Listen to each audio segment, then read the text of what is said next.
राशिद भाई, जो कुछ हुआ अभी, जिस पे बहुत ज्यादा था कि चर्चा होनी चाहिए संभल, क्योंकि संभल उत्तर प्रदेश में तो जवाब आने वाले नहीं, और वहां तो ये आ गया कि साहब वो जो गोलियां हैं वो गोलियां भी पुलिस की नहीं थी, वो तो विदेशी कट्टे और क्या क्या तमाम निकल के थ्योरीज आ गई हैं, सूत्रों से खबर।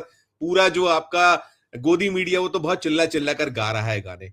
कैसे वहां के जवाब मिलेंगे इतनी गंभीर किस्म की कि आप जहां एक बार सर्वे हो चुका आप दोबारा करें, और जो अभी एक शायद राजेश भाई ने कहा या कि आप उकसा रहे हो, आप वहां नारे लगवा रहे हो, कैसे क्या ये? अब चूंकि आपका वो कहीं बटोगे तो कटोगे और तमाम उसी को आपको दिल्ली जीतना है, बिहार जीतना है, लेकिन जवाब कैसे आएगा यदि संसद में नहीं जाएगा और फिर आपको क्या उधड़न करते हैं? सब पर आपकी प्रतिक्रिया राशिद भाई। अनम्यूट कर लीजिएगा सर, अनम्यूट कर लीजिए, अनम्यूट कर लीजिए। संजीव भाई, बात यह है कि संभल का जिक्र तो बहरहाल पूरे देश में चल ही रहा है। अखिलेश यादव ने भी इसके बारे में कहा है, बाकी तमाम लोगों ने जो इंसाफ पसंद लोग हैं। संभल की स्थिति तो मैं बता दूंगा, लेकिन जो आज संसद में हुआ है उसके बारे में हमारे महानुभाव बहुत अच्छी अच्छी बात बता रहे थे। अभी रविंद्र भाई ने एक बात कही कि सवालों का जवाब नहीं देते। मुझे रविंद्र भाई को मैं ये बताना चाह रहा था बिल्कुल बहुत अदब के साथ कि बिल्कुल जवाब देंगे सर, लेकिन सवाल तो कोई करता। क्या किसी पत्रकार के अंदर इतनी हिम्मत है कि वो मोदी जी से सवाल करता? वॉल स्ट्रीट जर्नल की जो पत्रकार है उसने एक सवाल कर दिया था विदेश में, हवा शंट हो गई थी। अब तो सवाल करने वाले पत्रकार ही नहीं बचे, और आप जैसे भाई लोग जो बचे हैं, ईमानदारी से बताइए, सोचिए तो सही कि देश के अंदर एक जनमानस ऐसा तैयार नहीं कर दिया गया है कि आपको और सभी लोगों को, और मैं मुझे भी लगा लीजिए, क्या हमें इस तरह की बातों का सामना करना नहीं पड़ता कि हमने सवाल करना शुरू कर देते हैं हम अपने छोटे छोटे प्लेटफॉर्म से?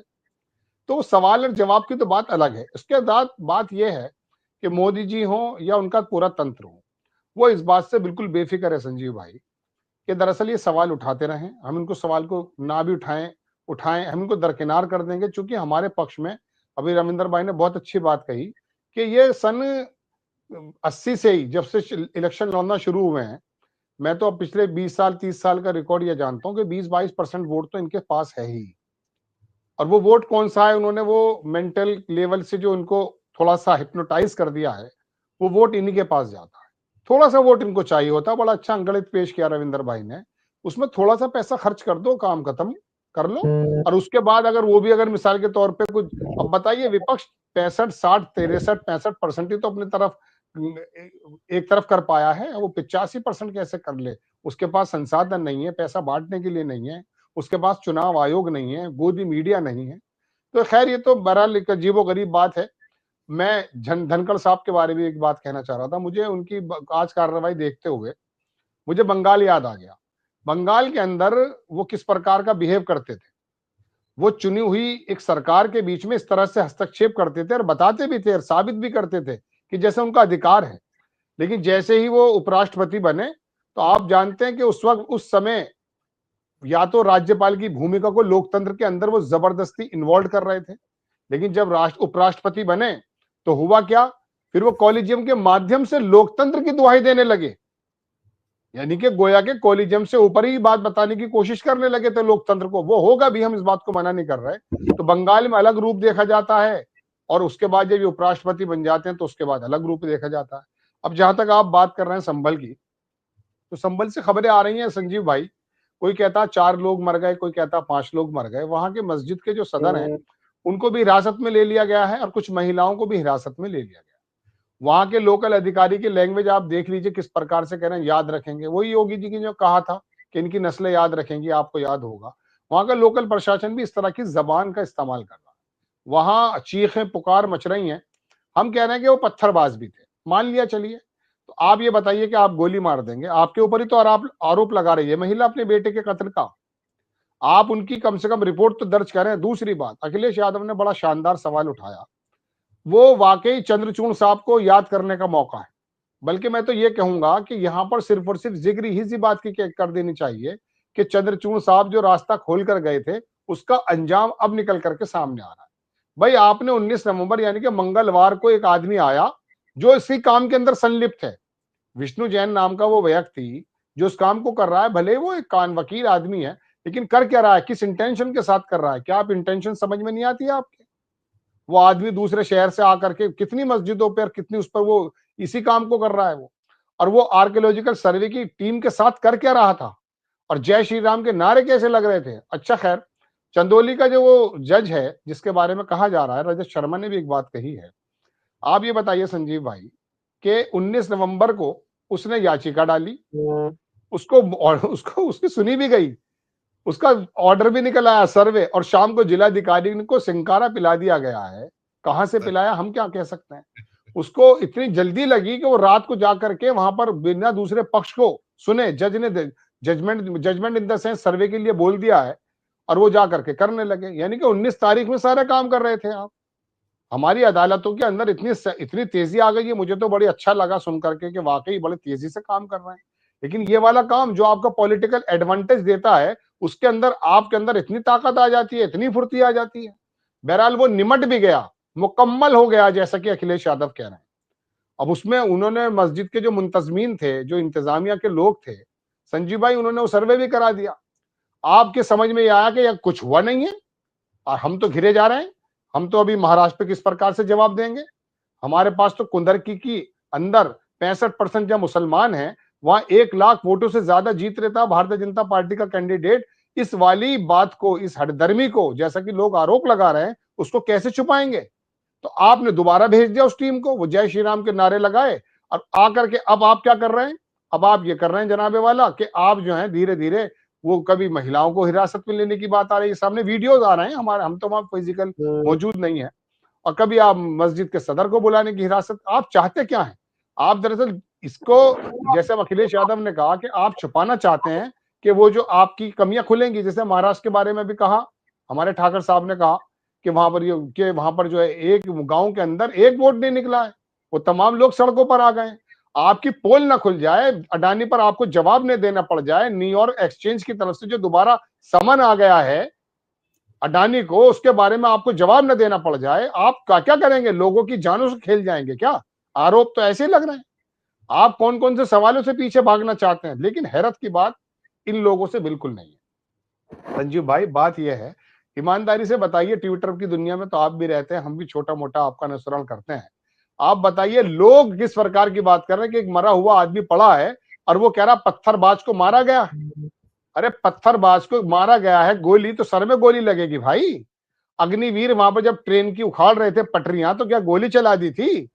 हरियाणा के अंदर जब बच्चों की बसों पे हमला कर दिया था, ईंट मारी गई थी कांवड़ के लोगों ने, कांवड़ियों ने, क्या आपने गोली चला दी थी। यहाँ लफ्जे मुसलमान आते के साथ ही आपके अंदर एक ऐसी जान भर जाती है कि आपके अधिकारी फौरन बताने लगते हैं कि याद रखेंगे, ऐसा कर देंगे, वो कर देंगे। क्या कम समझाना चाहते हैं आप 2027 की बुनियाद रख रहे हैं, सवालों से पीछे छूटना चाहते हैं। आप बता तो दीजिए। हैरत की बात यह कि बांग्लादेश के ऊपर जो लोग आवाज उठा रहे थे कि वहां हिंदुओं को उत्पीड़ित किया जा रहा है, क्या आज पूरा देश देख नहीं रहा है। इसमें कोई दो राय नहीं कि एक बहुत बड़ी जमात उस पक्ष के साथ खड़ी है संजीव भाई, इसमें कोई दो राय नहीं है। लेकिन एक बात यह भी तो है कि बताइए तो सही कि आखिरकार वो 5 लोग तो मर गए ना। हम तो इस बात को पूछना चाहते हैं, 4 या 5 या 3 लोग जितने भी बताए जा रहे हैं, भाई वहां तो एक्चुअली अब तो बोलते हुए भी बड़े अजीबोगरीब एहतियात का सामना करना पड़ रहा है। आज मेरे एक दोस्त हैं, बड़े चैनल में पत्रकार हैं, मुझसे बोले, अरे राशि जी थोड़ा संभल के बोलिए। अरे मैंने कहा भाई बिना एविडेंस के कहां बोल रहे हैं। जो चीज कंटेंट मौजूद है, आधिकारिक पुष्टि है, उसके बारे में अगर सदैव शब्दों में बात कर रहे हैं, तो कोड कोड दे करके, तो क्या अब इतना डराया जाएगा। तो देखने की बात तो यह है कि एक वर्ग भी तैयार हो गया है और सरकारों की इंटेंशन समझ में नहीं आ रही है। योगी आदित्यनाथ 2027 की अभी से तैयारी कर रहे हैं। अरे आपकी सीट तो पक्की हो गई है। देखिए आपकी सीट तो जब भी पक्की हो गई थी, मैं आपको बता दूं कि जब आपका बीज पड़ा था 1925 में, जब ये शुद्धिकरण की बात कर रहे थे ना, उसी समय आपका, उस वक्त देश के लोगों के अंदर था, लेकिन बीज तो आपने डाल दिया था उसी समाज में। आज तो ये पूरा पेड़ बन गया है। विभागों के अंदर आपके लोग बैठे हैं, संस्थाओं में आपके लोग बैठे हैं, और आकर के आप कम से कम खुदाया मार पिटाई तो ना करें, कत्लो गारत तो ना करें। आप कह रहे हैं कि हमने नहीं किया, लोग आप पे आरोप लगा रहे हैं। तो अब बताइए, आर्कियोलॉजिकल सर्वे की टीम क्या रिवॉल्वर गोली लेकर आई थी संजीव भाई। दूसरा पक्ष कौन सा है। दूसरे पक्ष ने यदि सिरों में गोली मार दी गई है, तो कितने लोगों को गिरफ्तार कर लिया आपने। आप तो मस्जिद के जो है सदर को हिरासत में लेके पूछताछ कर रहे हैं कि उसने आकर के कोई बात बता दी है, उसने पुलिस पर अगर आरोप लगा दिया है। अरे आरोप लगाया तो उससे पूछो तो सही, तेरे पास एविडेंस क्या है। इन वीडियोस को भी वो जुटला रहे हैं, तमाम चीजों को, चूंकि उनको मालूम है कि उनका वर्क तैयार हो गया। संजीव भाई, मुझे अंधकार के अलावा कुछ नजर नहीं आता। जी बिल्कुल बिल्कुल राशिद भाई, आप करिएगा, ऊपर वाले की लाठी में आवाज नहीं होती, वो है, और उसको कर लीजिए आप, जितनी आप कोशिश कर लीजिए, वो कर देता है फैसले, उसके फैसले बहुत जबरदस्त होते हैं। आपकी अंतिम टिप्पणी खत्म करूंगा। संजीव भाई, मैं बात तो कुछ और बताना चाहता था, लेकिन ठाकर साहब ने एक ऐसी बात कह दी कि मुझे यकीन मानिए दिल को छू गई। इन्होंने ईदी अमीन का जिक्र किया। मैं मौजूदा दौर में आपके सामने नेतन्याहू का जिक्र करना चाहता हूं। नेतन्याहू को 124 मुल्कों के अंदर दरवाजे बंद हो गए, उसको कोई फर्क नहीं पड़ रहा है। हजारों, और अमेरिका की एक रिपोर्ट के मुताबिक लाखों लोगों को वो मार चुका है। गाजा का अंदर कब्रिस्तान बना चुका है बेकसूर बच्चों और महिलाओं को, और वो भी इसी वजह से, जैसा कि सर ने कहा अभी, कि वो अपने काले कारनामे छुपाना चाहता है। उसको मालूम है कि वो जेल चला जाएगा फाइनेंशियल में। कल ही उसकी बीवी और उसको लेकर के इन्वेस्टिगेशन भी हुई है। ऐसे समय में मुझे मोदी जी के एक तो विदेश मंत्रालय का वो दौरा याद आ रहा है कि जब विदेश मंत्री साथ गए, लेकिन वहां पर आपको याद होगा उनके एनएसए साथ नहीं थे। जब भारत का प्रधानमंत्री जा रहा है और वहां किसी डर से 5 घंटे सिंगापुर में पूछताछ हुई है, लेकिन हमारा एनएसए अमेरिका जग नहीं गया है। मालूम है क्या? अब फिर मोदी जी आज कह रहे हैं कि दुनिया की नजरें, अरे दुनिया की नजरों की परवाह ना तो नेतन्याहू कर रहा है, और मैं माफी के साथ कहना चाहूंगा, आप और आपका संगठन भी नहीं कर रहा है। वरना बिल्कुल केन्या में, ऑस्ट्रेलिया में, श्रीलंका में, और अब ये नया जो अमेरिका से निकल कर आए हैं वारंट, इसकी परवाह की? आपने कोई इंक्वायरी गठित की अडानी के खिलाफ? पूरी दुनिया के अंदर उसको भगोड़ा साबित होने की कोशिश की जा रही है। लगभग लगभग उसके खिलाफ वारंट निकल रहे हैं।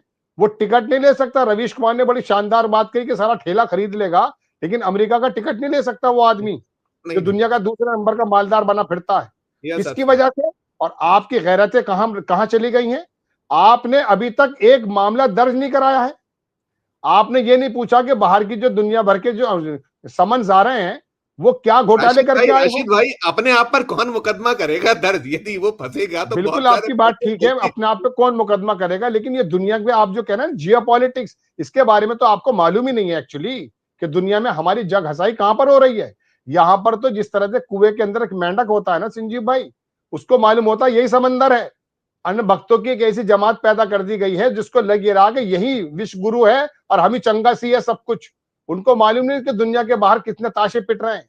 जब श्रीलंका के अंदर खुलेआम इल्जाम लगाया जा रहा है कि प्रधानमंत्री के ऑफिस से मुझे कहा गया है कि बिजली का ठेका दे दिया जाए, बांग्लादेश के अंदर आपको निकाला गया है, बराबर में जो वो चुनाव हुआ है जहां पर वो जीता है मोइजू, उसको बताइए क्यों जीता है? इंडिया आउट, इंडिया आउट के नारे पे जीता है वो, बांग्लादेश से आउट। हमारी स्थिति, नेपाल हमें जो है इस तरह से नजरें दिखा सकता था, श्रीलंका हमारे जेर तसल्लुत में था, भूटान के अंदर 73 दिन हमारे जवानों ने तो चीन के सामने जो है आंखों में आंखें डालकर रोका गया। अब भूटान क्या कह रहा है कि नहीं, स्टेक होल्डर है भाई चीन, चीन स्टेक होल्डर है।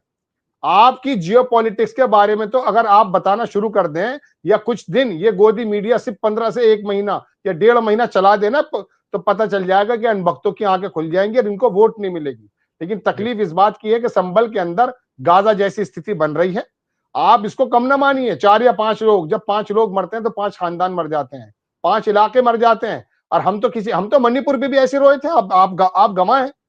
मणिपुर का दर्द भी हमारे दिल में ऐसा ही है, हमारे दिल में ऐसे ही दर्द है। लेकिन आप दर्द सुनते कब है? आपको जियोपॉलिटिक्स की और दुनिया की नजरों की कोई चिंता करने की जरूरत नहीं है। मोदी जी, मेरी तो मौदीबाना गुजारिश यह है कि जिस तरह से वो बैल होता है ना, जिसके आंखों के सामने 2 चीजें लगा दी जाती हैं और वो अपने आप ही सपने बुनता रहता कि अब दिल्ली आ गया, अब जर्मन आ गया, अब जापान आ गया, और वो भाई मिलता है। आप यकीन मानिए, एक पत्रकार एक बात कह रहे थे, आखिरी बात करके खत्म कर देता हूं। मुंबई के पत्रकार है, हमारे चैनल पे भी कई बार आए, नाम मेरे जहन से निकल रहा है, कह रहे ये सरकार आए महाराष्ट्र में या ना आए, 2025 में इनकी सरकार नहीं रहेगी।